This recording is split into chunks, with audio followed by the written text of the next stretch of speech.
Hello and welcome to Tomlin's Harmonica podcast, where I'll be hanging out with players and teachers and having conversations loosely based around harmonica. When I asked my students who they wanted me to chat to on the podcast, today's guest kept coming up. His career has seen him busking in Harlem, touring around the world, teaching thousands of harmonica students on YouTube, releasing solo records, writing books, and teaching English and Southern Studies at the University of Mississippi. And on a personal note, I wouldn't even be playing harmonica, let alone teaching it, if it hadn't been for his videos. He is Adam Gussow. Welcome to the show, Adam. Thanks, Tomlin. Great to be here, coming to you from my back porch in Oxford, Mississippi. Excellent. So, how are you doing? Well, I'm doing about as well as, my day gig is I'm a professor at the University of Mississippi, and of course we went online. We were forced to basically completely revamp courses at the midterm point.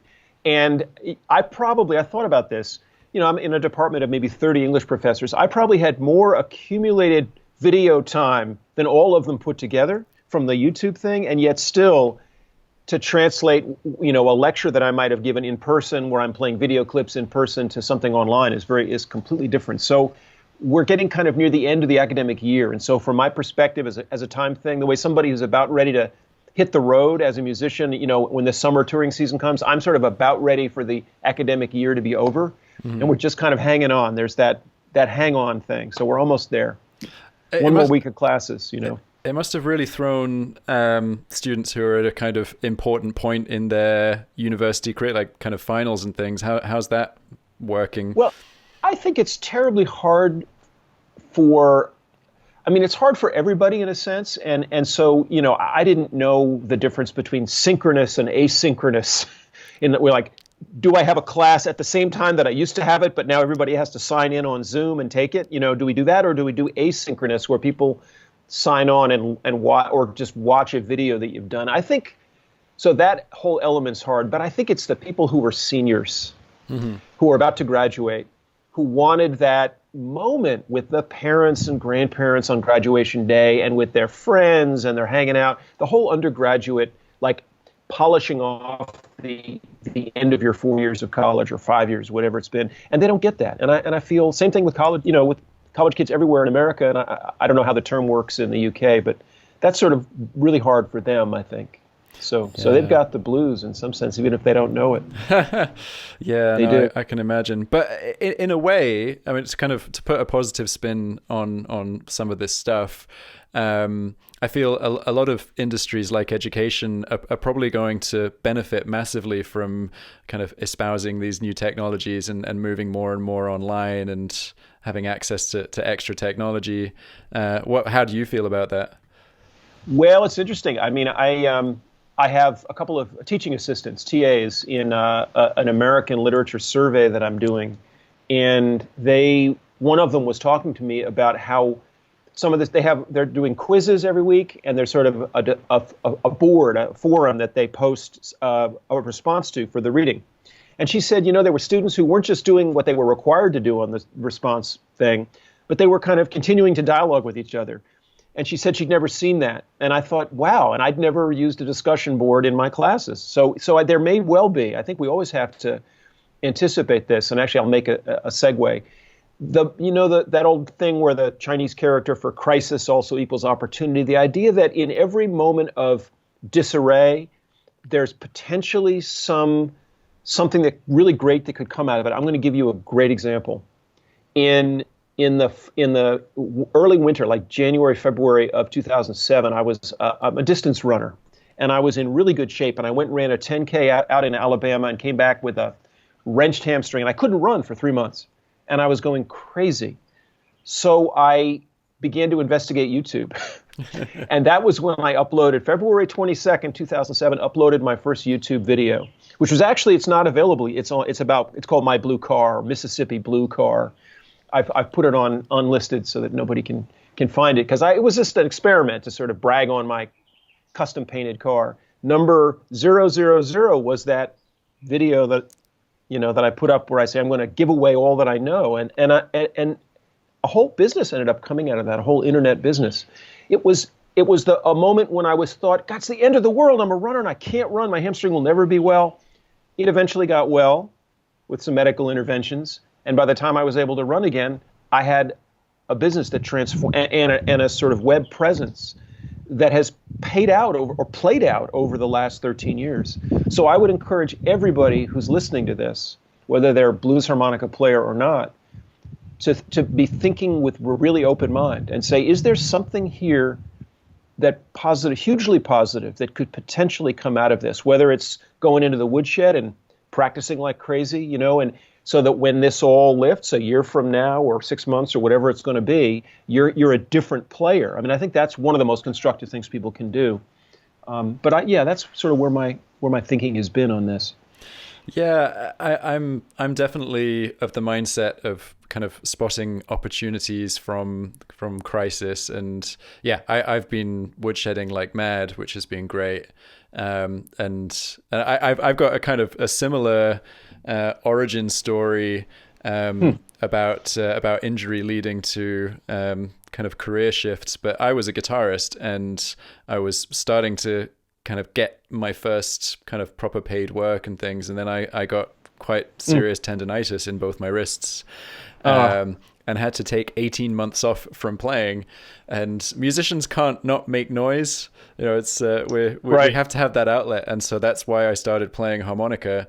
And I don't think I don't think I could have had the same level of career as a guitarist that I've kind of found in harmonica, and at the time it was just kind of second best, and I wasn't very happy about it. But now I'm really pleased to be doing what I do. So yeah, there's a lot in those moments that feel quite sad at the time, and then you look back and think, wow, that was pivotal. Yeah. I mean, for me, the earliest, this started very early for me. In the spring of 2017, I was able to drive at night for the first time. I turned, not 2017, the spring of 1975, I turned 17 years old, and I could go from driving during the day to driving at night.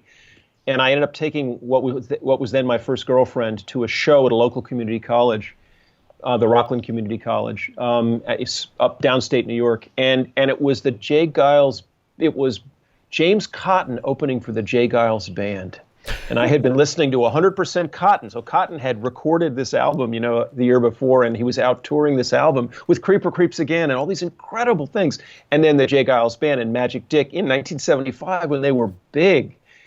And that was the night that my first girlfriend broke up with me, said, we're through, it's not working. And I remember sitting in the front row, and I'm watching what's going on stage and going, incredible, like Apocalypse Now for a 17-year-old young harmonica guy. I remember taking my A-harp and going to the men's bathroom, like taking a break from the girlfriend who's breaking up with me. I'll be back, and going to the men's bathroom, running I've never told this story, but sort of, I used to soak my harps then. So running that A-harp underneath the water and sort of blasting some stuff.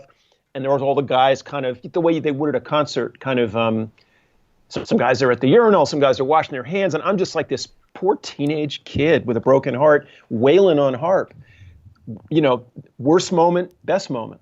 How about that? I mean, if that's not the blues, I don't know what is. And that's where it all started for me. There have been many such moments like that. We can talk about them if you want. But no, yeah. That's a good story. It's funny you mentioned soaking your harps. Am I remembering this correctly? I remember reading, was it Busker's Holiday? Did you soak your harps in red wine? Is that part of that? No, that was probably an invention. I certainly drank a lot of red wine, so in metaphorical terms, it was sort of symbolic terms. It was pretty true that novel was based on a many things, and it was most primarily based on the summer of 1984 when I went off to Europe as somebody whose girlfriend of 5 years had just left him. My second girlfriend left me in a more painful way than the first girlfriend, but it was also based on a guy that I ended up hooking up with in New York named Bill Taft, who's actually a kind of an underground thing in the Atlanta blues scene and the Atlanta underground music scene. And I sort of imagined, suppose that he was a crazy guy. And I said, imagine if that first summer, when I took that trip and had a long moment where I left a buddy behind and kind of went rogue for about a week and a half and then showed up in an Italian hotel room. But I said, imagine if Bill and I had done that whole thing together, like what would have happened, because he was crazy. And the novel invented that. And I think it came alive when he came into the scene. I don't know if Busker's Holiday, by the way, is available over there, but happy to have you talk about it, because it was my immersion experience in the Parisian and then European blues scene that really transformed me from a former graduate student into somebody who was completely committed to getting really good on the instrument. Took a while for all of that to happen, but the commitment, the total soul-deep spiritual commitment, which every player who becomes something has at some point, whether it started really young, not everybody knows. But there's a moment for many of us, I think, where you suddenly know this is what you're put here to do, and you do it like that. Other things may come along, but that moment was there for me. And it was Europe, it was Paris. It was in front of the Centre Georges Pompidou, where I, sort of realized what you could do. So there is a song in there, right? It's kind of writing itself. So your trip to Europe, did that precede Harlem busking days? Yeah. So, and actually, I don't know if any of your viewers, I don't know if you've seen the Satan and Adam documentary. Is that whether it's out there? I've not seen it yet, no, but it's on the watch list. So I don't know if it's even available over there. It may be. I'm not 100% sure. But the documentary starts with me with sort of young Adam going to Harlem. He's lost a girlfriend. He goes to Harlem, and suddenly there's the greatest gig of your life. It's Mr. Satan. And in reality, 2.5 years went by between the girlfriend leaving in the spring of '84 and me running into Mr. Satan in the fall of '86. And so it was summer of '84. I went to Europe for the first time, not really knowing I was going to become a busker, if you will. It was an impromptu thing, no amp, no song list, just kind of jamming with people. And then that played out over the next couple of years. And by the summer of '85, I went back to Europe again, visited a girlfriend that I'd made there. And then I tried to write a novel about it, and it didn't work. It took many years to get that right. I went back and then in the summer of '85, I ran into my teacher, Nat Riddles, who's not mentioned in the Satan and Adam documentary, a black New Yorker who was 6 years older than me, who, boy, did I get lucky. And I got lucky twice in my life with mentors. And he was playing on the street that summer of '85, and I just followed him around, and he took me under his wing. I was his protege, kind of, and he showed me stuff and bragged on me and let me sit in. Here's the mic, and I played through his mouse amp while he was sitting there watching and going, that's my boy. All that kind of stuff. And then I hooked up with Bill Taft, and then another guitar player in the spring of '86, Bill Collins, who still is in Paris. Bad boy Billy Collins. I took him over there, and he never came back. Literally, almost like he's a big deal on the streets in Paris. Billy Collins. And we just had a great time for a couple of months. Also fought a little bit. Musicians get in each other's hair. That happens. And so I came back at the end of that second summer, '84, and then it was '86 for 2 months. And I came back, and I said, basically, I took the Panama hat, like in the movie Crossroads. I had a stupid Panama hat, like the Ralph Macchio figure, lightning boy, and I put it up on the shelf, and I go, it's time to get a straight job. I'm done. The busking thing was great. I feel it, in my heart, but it's time to get a straight job. I can't support myself on the streets. And of course, at that moment, I'm driving through Harlem. I'm a $7 an hour, tutoring in a college in the South Bronx, and that is the moment when I see him, and that's when the whole story starts. So, the Satan and Adam documentary doesn't tell you any of that 2.5 years. It just sort of makes it out like I lose the girlfriend, go and find Mr. Satan. But there was a lot of stuff in between, and there's a lesson here, and I'm always trying to draw the lesson. Again, for the harmonica players in your audience, it's a journey. It's not just taking lessons, important as they are, so that you can study with Tomlin, and that's crucial. I studied with Nat Riddles. But it's a journey. It's not an easy, it's a journey that may have many more stages than you realize. And the learning takes various forms, including thinking it's all over, thinking you're done, and then having it reanimate, and suddenly your passion is back. And I was fascinated by that process. But anyway, that's that's a long-winded answer to your question. No, it's interesting, that kind of idea of the journey. I always talk about it as a relationship. You're kind of forging a relationship with the instrument, and it's exactly the same as forging any kind of meaningful relationship. It's a long-term thing, and sometimes it's not going to be at the forefront of your attention. And yes, I don't practice every day. Yeah, you're right. Joe, well, I used to keep a journal in those days. I don't do it anymore at all, but I was in every day, keep a journal. And I would have these moments that you might have with a girlfriend where I go like, I'm falling out of love with the harmonica. And you feel guilty, or you feel like whatever the opposite. It's not heartbroken. It's like, I used to feel something for this music. What? And then some other door opens and the feeling is back, and it's funny how that works. Yeah. But it's something that every musician experiences, and I think that's something that I'm always trying to, when I see a student experience it for the first time, I'm really trying to kind of let them know that it's okay, and it's okay to take that little break, and it's not over. But it's quite a difficult experience the first time, of kind of falling out of love, or the frustration, the first brick wall that you hit, especially if you've been lucky enough not to hit brick walls right from the beginning. Yeah, absolutely. Yeah, no, I agree completely. And I'm sure you get this question from people who will say, I feel kind of stale.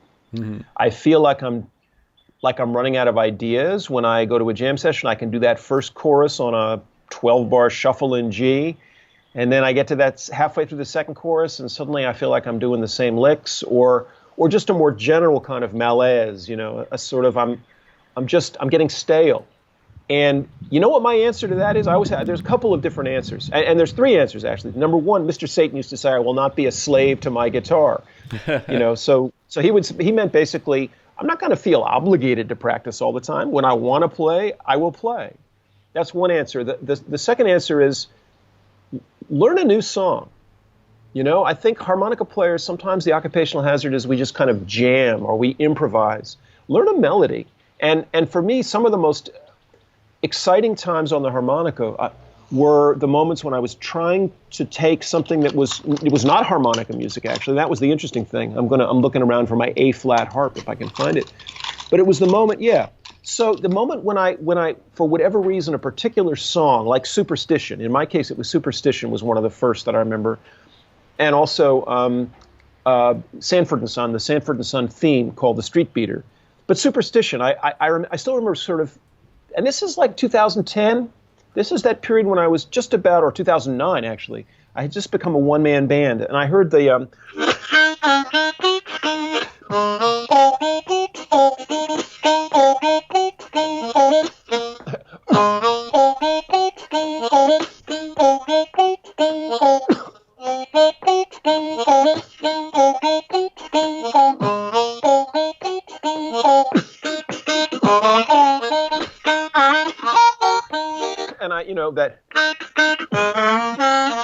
that's a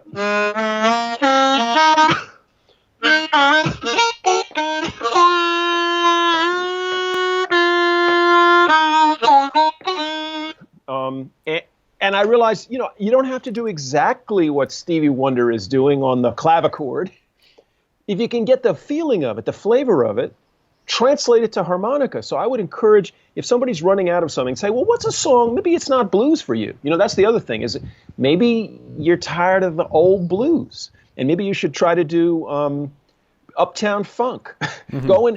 We're in such a lucky time. You can go to YouTube and put in Uptown Funk guitar part, and you'll find 3 or 4 versions. I play guitar too. And I'm amazed. We didn't have that stuff. We had to figure it all out. And you can watch some of the stuff they do, and maybe you can figure out a guitar version of a pop tune that happens to touch you. I am a firm believer in follow your bliss. That's what the psychologist Joseph Campbell, the guy who wrote about myths, the hero's journey. Follow your bliss. Follow your passion. Trust. Maybe it's not blues that's calling to you now. Maybe it's something else. I know Jason Ritchie used to talk about, he's a skateboarder, the sort of spins that a skateboarder does. I play table tennis, and I think like a table tennis player sometimes, the tight, blues and those things. So maybe there's if you're stale, maybe there's some source of energy that's right there that could be pulled into your playing. Let me give you one more example. As a distance runner, I've gone out there. I still remember the morning I went out and I was trying to learn Matchbox Blues. Let me Matchbox Blues.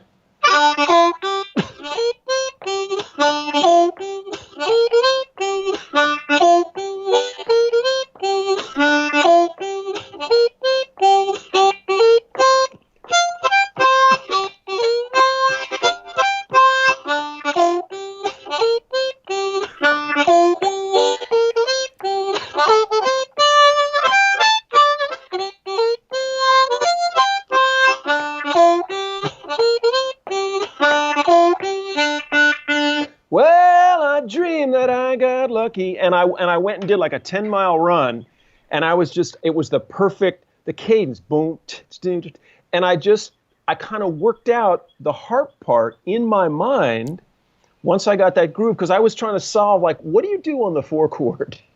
You know?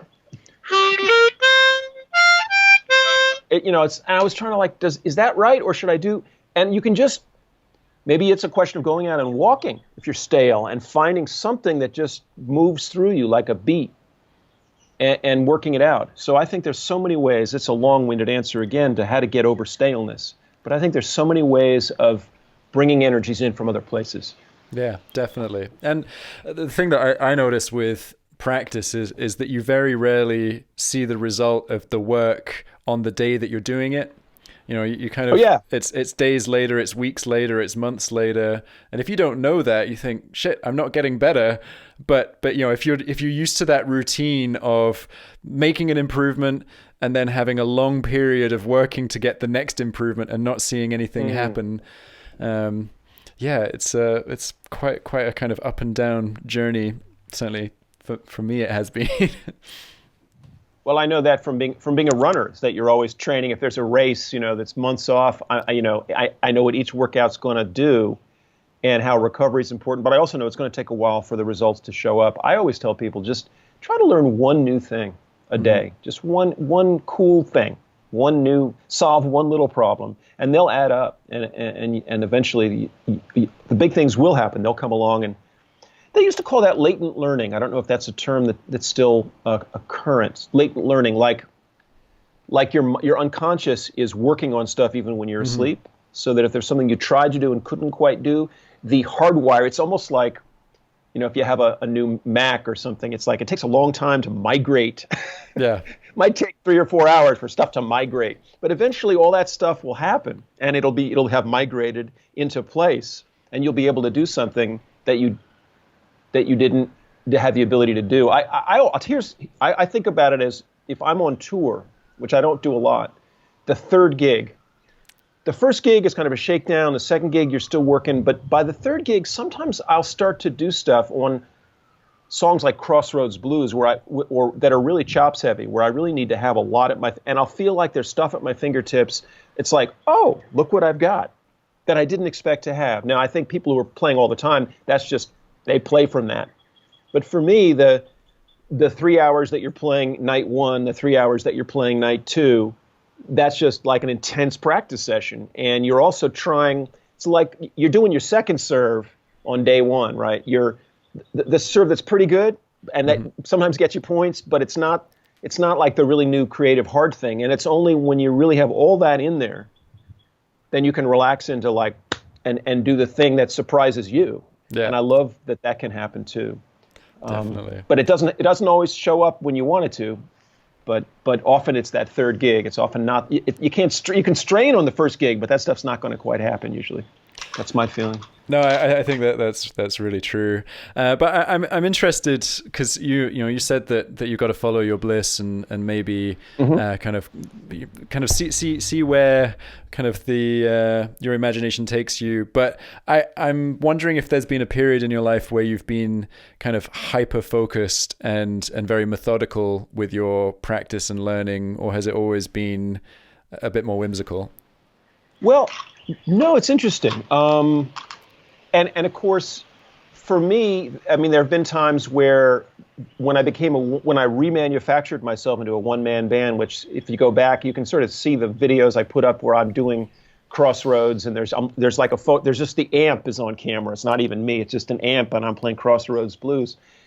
And starting in 2009, when I became a one-man band, it was like the closest I've had to a kind of renaissance. I've had several different versions of renaissance, but it was the first time in the post-Satan and Adam period, the period where I was really off on my own and not playing with him, where I felt like I was suddenly doing my own thing.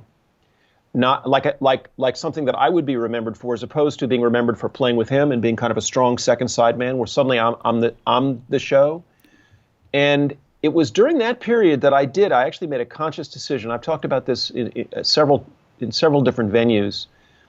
I made a conscious decision that I was going to need to play really fast 16th notes if I wanted this song to work. And it just so happened that Jason Ritchie had come by Oxford and played a gig in town, which is the only time he's ever done that.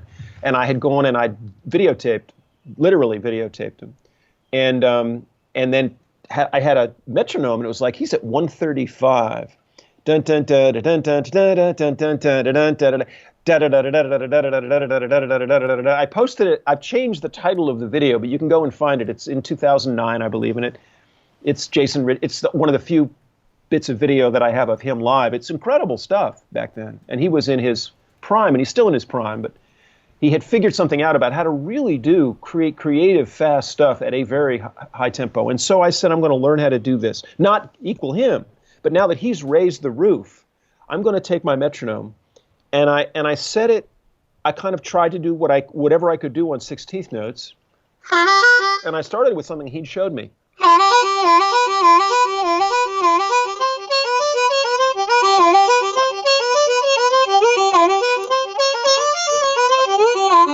And then, of course, you end up somewhere, if you add an extra note, you end up somewhere you didn't expect to be.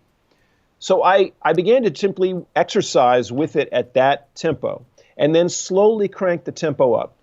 So the most deliberate I've been, it was strictly like a speed thing. Mm-hmm. And I'd crank the tempo up to the point where I just was on the edge and couldn't quite control it. Then I'd go down a little bit and figure that's the maximal effective, it's like with running, the maximal aerobic pace. I'm not going into oxygen debt. It's sort of like I can handle that. I can do that at a sustainable tempo. And then I would practice at that tempo, and then I'd back it down, way down. And then I would begin to do the same kind of 16th note runs, but at that point, technically they were no problem. So the example might be, if maximal was like,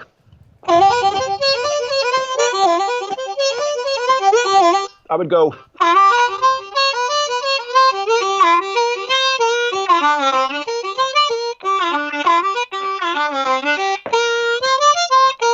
which for me was then not that hard technically. What was tricky was then I could reach for stuff, and I might even do it slower than that. And I might begin to really try to think musically. And so I evolved, you say, sort of conscious practice or deliberate practice. That's how I did it. And then I would back it up, once again, push it to the point. And at a certain point, I got so that I actually could, I don't know if I could create at 135, but beats per minute or whatever that was. But I could, but it wasn't like, it didn't feel the same. It didn't feel as crazy as it felt when I first got there. So that's a very mechanistic kind of way of thinking about music. And this is a really important point, which is, that's like shredding. So what I did was consciously train myself like a shred metal guitarist to be able to play fast stuff. Mm-hmm. But that's not, at the very moment that I was doing that, and it was important to the song, and all that practice shows up in the track. If you listen to the track, it's 6.5 minutes long. Actually, the original recording was about 7.5. We cut out a couple of choruses. And it was like, but I had all the chops needed to do exactly what I was feeling, which is important. But there's a whole other way to play music, and the person I would direct people to is Jimmy Lee, who's one of the greatest rack players in the world. And his musicianship, he has plenty of technique, but he has a kind of musicality and a kind of soulfulness that I envy. I would envy it if I was an envious person, because it's just beyond. It's something I don't have in the way that he has it. A kind of effortless ability to feel a melody, like Coltrane had that. Mm-hmm. Coltrane and Miles Davis had that at that level. I don't have that thing. And when I hear it, I recognize it and honor it. But my point being basically, don't think that just working with the metronome and trying to go super fast is the one way to be deliberate. You can go in an entirely different way, and you can get a room or a space that sounds really good, and then you can begin to listen to the space between phrases.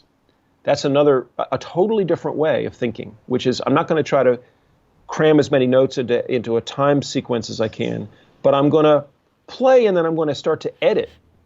And I'm going to start to see how things feel when I leave notes out. And I think maybe both those directions are good directions to think about going in. Yeah, I totally agree with that methodology. I try to think about my practice. Like I'm a very analytical person by nature. And so I break down my practice into technique, repertoire, and improvisation practice, and I try and weight my practice sessions evenly between those three things. And it's still, it's very methodical, whatever I'm working on. And then the crucial thing is there's the transition between practice time and play time, and those are two totally different things, and they're supposed to be different. Do you kind of have that sort of, do you let yourself just muck around? Well, can I be honest? I'll tell you something I've never told you. Yeah, most of my time is just mucking around. Unless if I'm trying to figure out a song, like I remember very specifically trying to figure out Sanford and Son and trying to translate that, and I have a version of that that's out somewhere. I think I put it on a YouTube video, but it was on my second album, Southbound. Let me just play the beginning so people know. So that was an example of where I quite deliberately sort of sat there and painstakingly tried to translate what I was hearing. It uses a C harp and an F harp, and so, but you try something and then that's not quite right, is it? And then you go on YouTube and try to find somebody who's diagrammed it on guitar, and I know just enough about reading music that I can say, okay, I see that.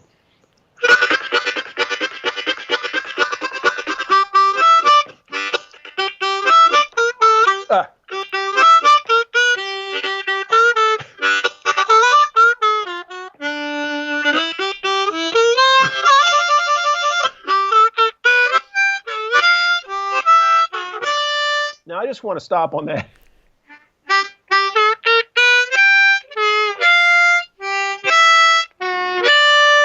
You know how many hours it took to figure that out? And then it's like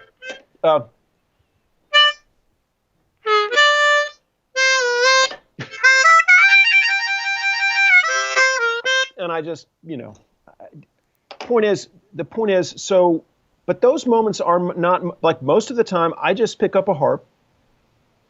And what I may do is if I'm getting ready for a gig, honestly, I practice a lot when I have gigs coming up. If I'm getting ready for a gig, what I might do is I might go through the song list. At this point, as far as the quality of whatever show I put on, it's going to be at least as much about the vocals as it is about the harmonica. So one thing that I'll do is I'll just pull out my song list and I'll just sing and play. And the song with the groove, the song in a groove, will sort of pull everything back into focus. What that doesn't do is it doesn't give me kind of new roots.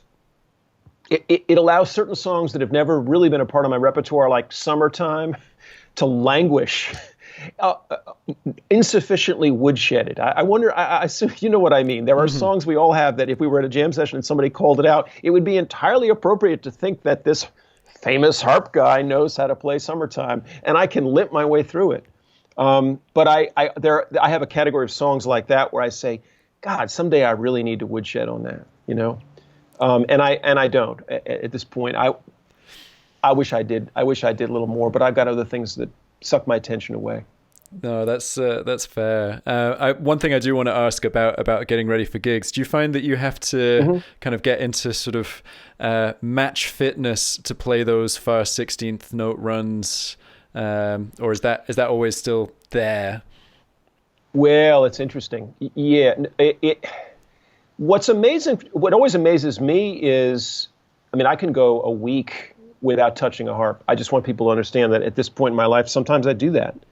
But it's still, I can, 92% of it is still there. And I'm always amazed at how much I've retained. There are certain songs like Thunky Thing that are just harder, and so actually those are the things that if I want to really get back in fitness, I know the things I have to do. I know the songs I have to do in order to get back in fitness. In fact, one of the things that I do, and it's just chop strength, literally. If you, I mean, Tomlin Lucky doesn't do this, but if you put a harp down for a week and then you go and try to play some high note stuff, your lips start to get that burn, and you go, oh God, I've lost chop strength. So I will do something like this.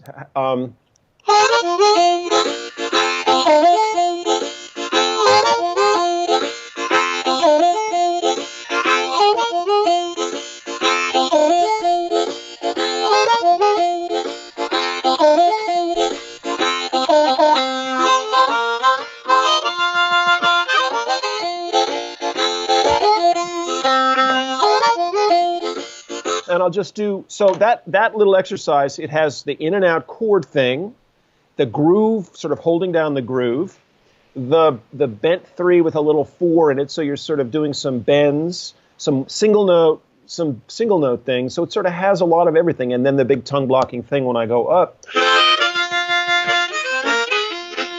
And I'll do that for a while, not a long while, but I'll do it on a couple of different key harps. I think that's an incredibly important thing, actually, is if your default harp tends to be a C or a B flat or an A, but you're going to be playing a gig where you're playing the higher harps, it's really important, obviously, to be warming up. And so, if I'm trying to draw a lesson for your audience, I would say on a weekly basis, make sure that your practice goes from at least an A up to an F, maybe down from a G up to an F. But, I mean, you should have... It's really important to move around on the harps. And I think sax players who do multiple instruments like tenor and alto, and there are, professional musicians who are sax players who play all, 3 of them, play the soprano too. They obviously don't just spend all their time on the tenor. You got to move. And with the harp, but the G harp and an F harp have little in common in terms of the particular way you need to deploy your lip strength in order to make the notes, in order to make the bends right. So that's one of the things that I do. I really trying to work on the bends. In other words, one of the first things I would do getting ready for a gig, getting back in practice, would be to just play the blues scale.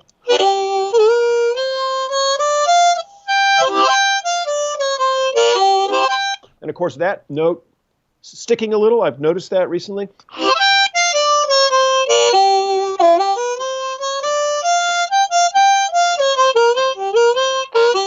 So I'll move around on those sort of basic but important kind of bluesy melodies, making sure that the blues scale sounds good. I'll go up, and of course I'll overblow.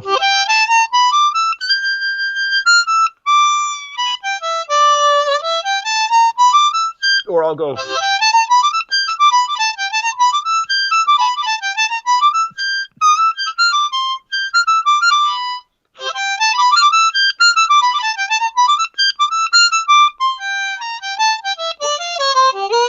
So what'll start to happen, and it happened a little bit there for me, is that when I do things that are basically just relatively mechanical patterns, sometimes my musical imagination, which is fairly primitive in some ways, will go, oh, da da da da da da,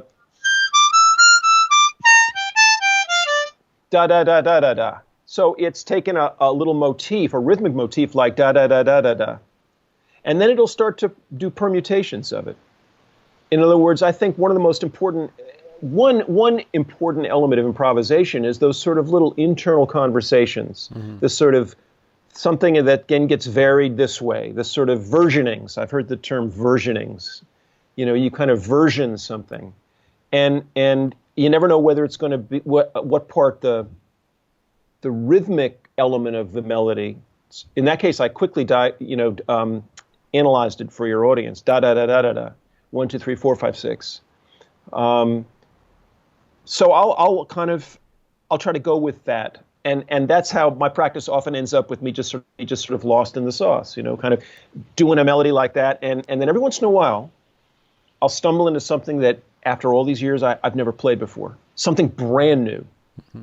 It might be a blow arpeggio, like a Paul Delay type.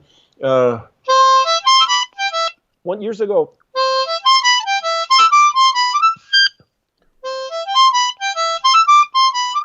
let me try that one more time.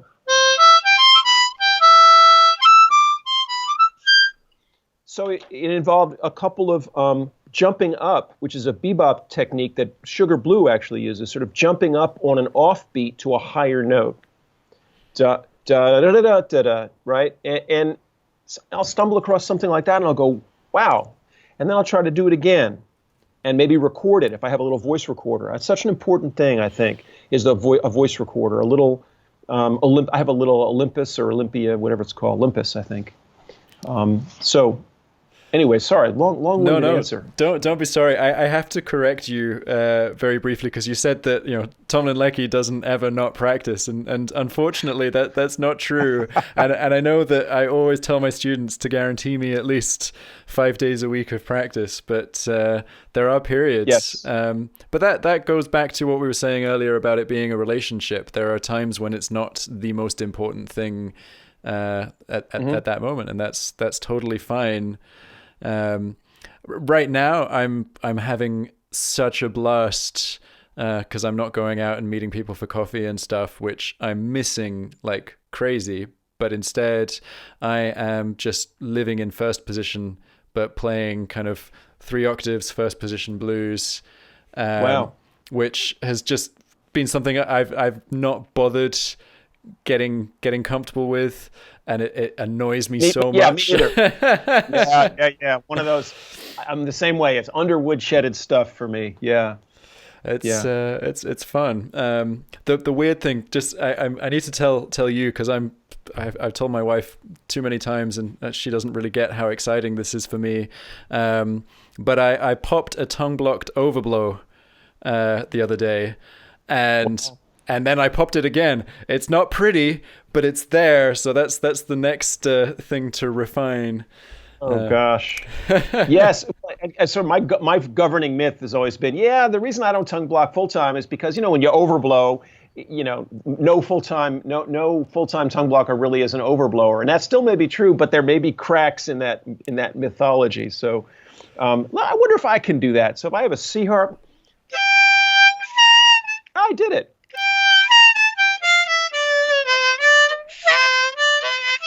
But I did it on the 6. How do you like that? Yeah. Hey, I've got. Can I share just a little bit of news with your audience? Go for it. If this falls into this sort of what kind of projects are you involved with now? I have it's such an unusual story, and it does have one thing out that people could look at, potentially buy, but you can also just play, which is one entirely unexpected outgrowth of the fact that there's this documentary, Satan and Adam, about my duo, out on Netflix in America and available as a DVD, and it's been there since June of last year. One totally unexpected development is that I got an email from a guy named Rod Patterson who said, "I'm Sterling McGee's nephew."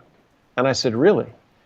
And he said, "Yeah." He goes, and I saw the documentary, and he goes, "I'd love to get together." He goes, I can sing my uncle's songs. I can sing Sterling McGee's songs, the Satan and Adam songs." I said, "Really?"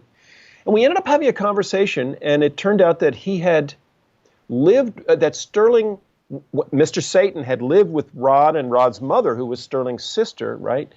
When Rod was a teenager for a couple of years after he'd become Mr. Satan. So he sort of had a breakdown, and he was figuring out how to move ahead, but he was playing blues at that point and did some house parties down in St. Petersburg, Florida, where Rod was living at the time. Well, Rod currently lives in Atlanta.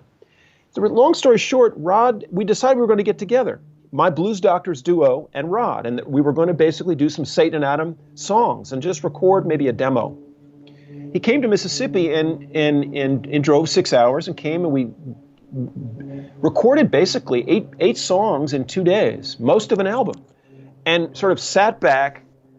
It's like a one-night stand. You sort of sit back and go, well, what's just happened here? This is supposed to happen, right? And like within 2 weeks we decided that it was going to become Sir Rod and the Blues Doctors. We went through a couple of names, but like we suddenly decided that he was going to be our frontman, and that we were going to make an album, complete the album. We had a second session.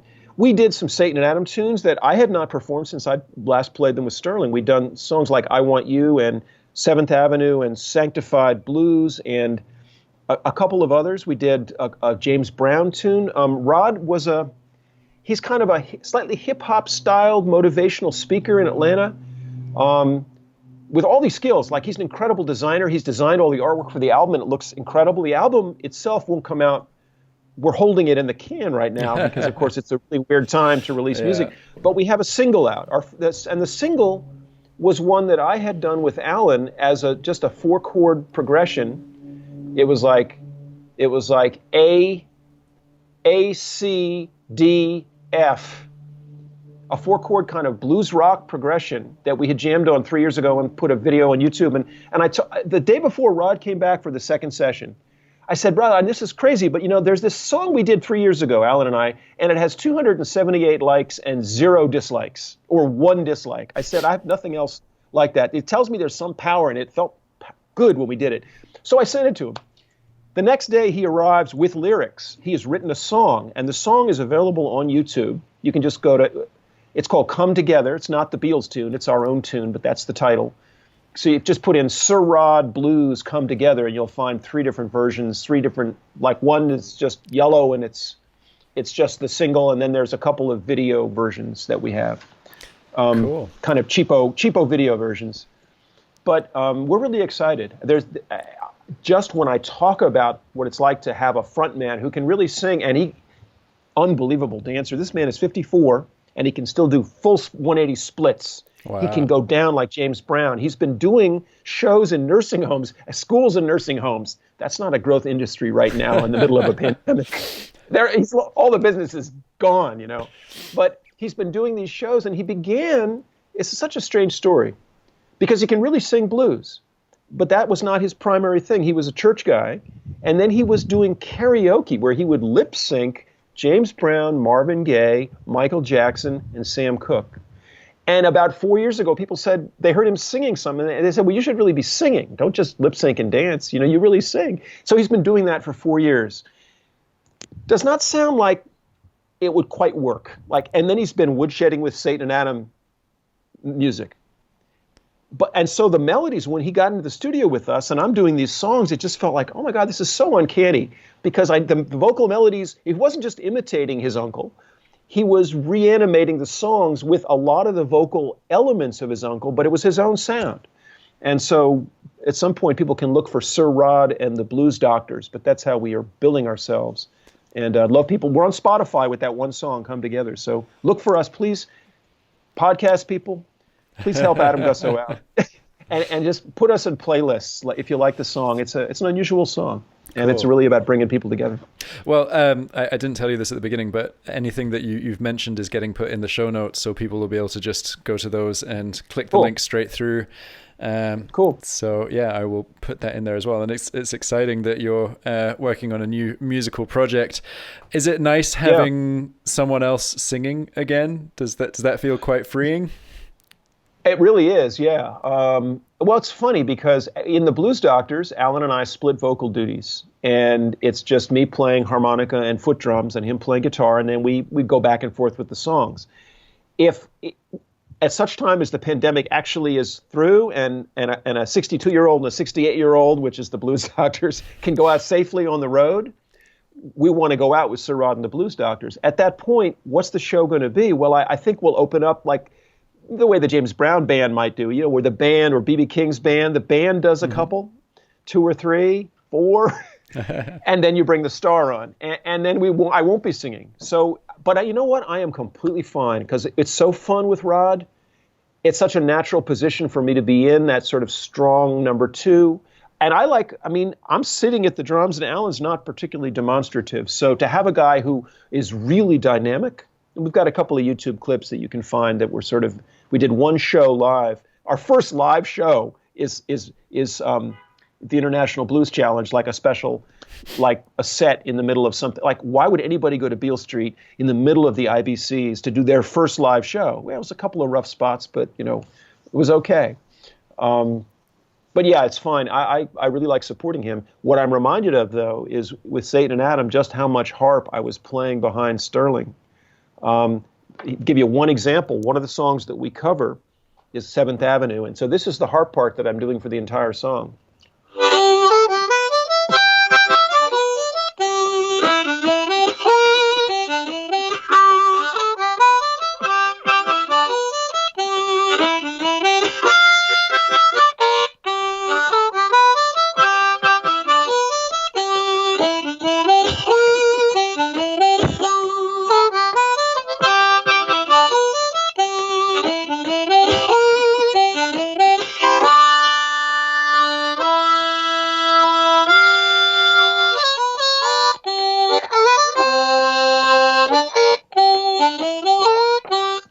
That while I'm playing drums. Now, with Sterling, I was just playing the harp part, and he was doing the drums.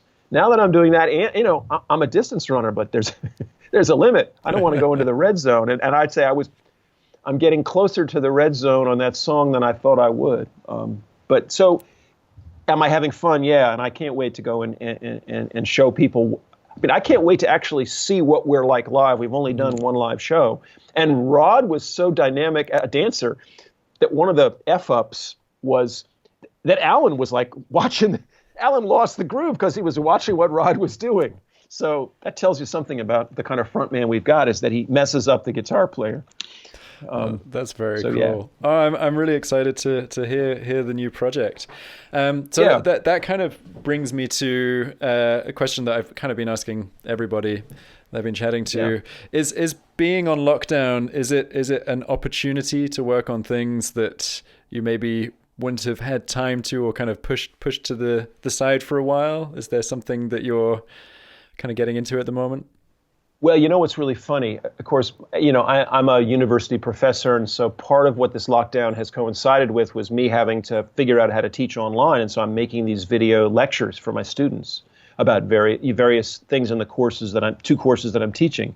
That has taken a lot of time, but there's one other thing, which is that foolishly back in September, I agreed. A top scholar said, "I'd like you to be part of this special issue on cotton that we're doing. Would you write an essay on cotton and the blues?"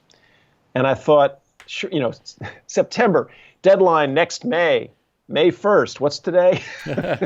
We're in late April. So I haven't started writing. I've done all the research. I've got enough research done for a book now, but I'm sort of just getting ready. And so what I've been doing is collecting not only every song I could find, blues composition that references cotton.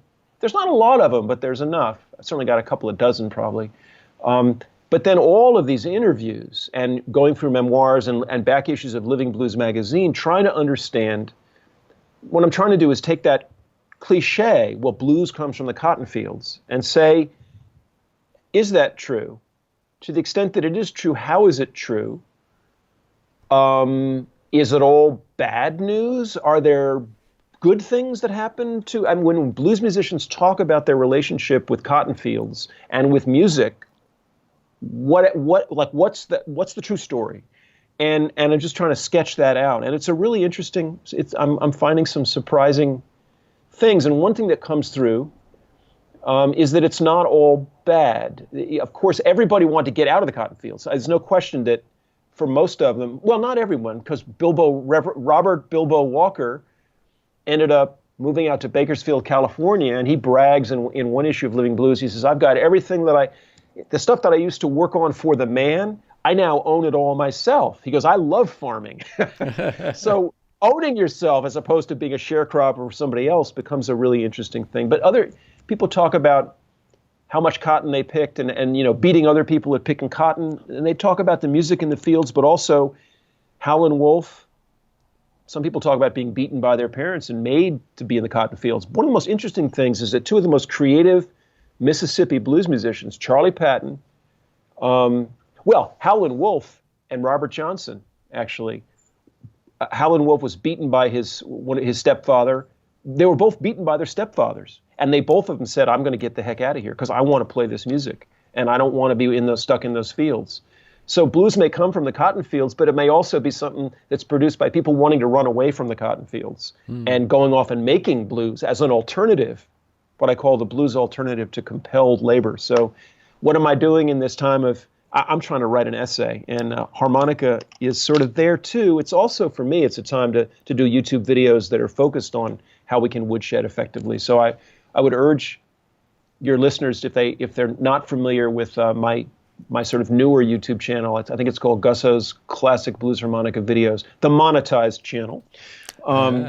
Please, my apologies if the ads that show up are for some horrible right-wing organization that says basically the mainstream media is lying to you. I keep on thinking, God, I don't want those ads. I don't want. That's the world Americans live in. You may get different monetizations if you go to them. But I've been talking a lot about woodshedding. And that's cool. So I've been making more videos, I would say, than usual. So, well, that's a positive thing. You know? It is a positive thing. It is a positive thing.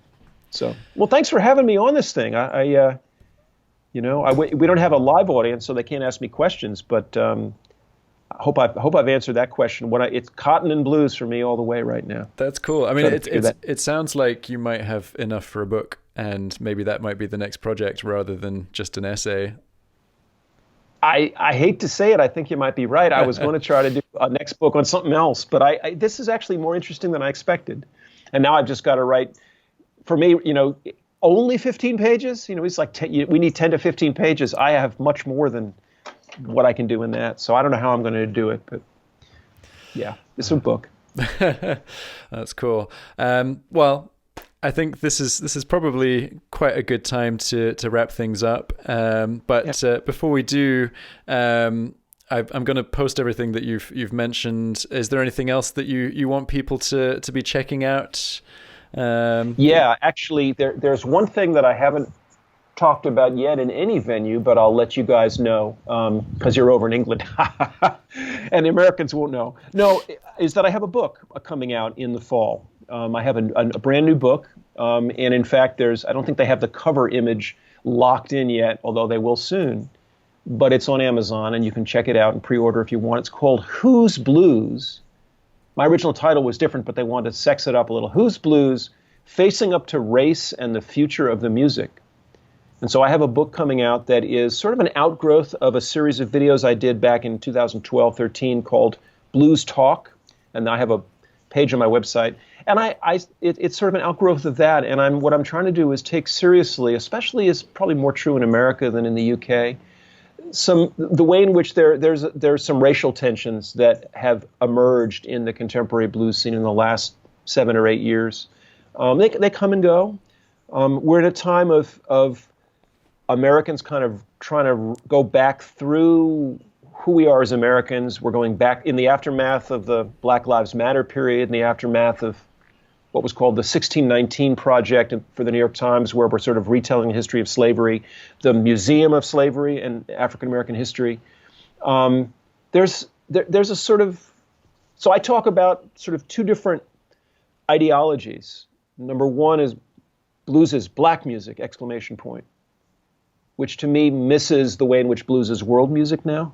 Mm-hmm. On the other hand, no black, no white, just the blues. That's sort of two memes that we've got, which I see the latter saying, no black, no white, just the blues, as a sort of admirable but partially misguided attempt to think in colorblind terms about the blues. The problem is that it tends to erase specific African-American contributions to the music and black history and the pains of black history.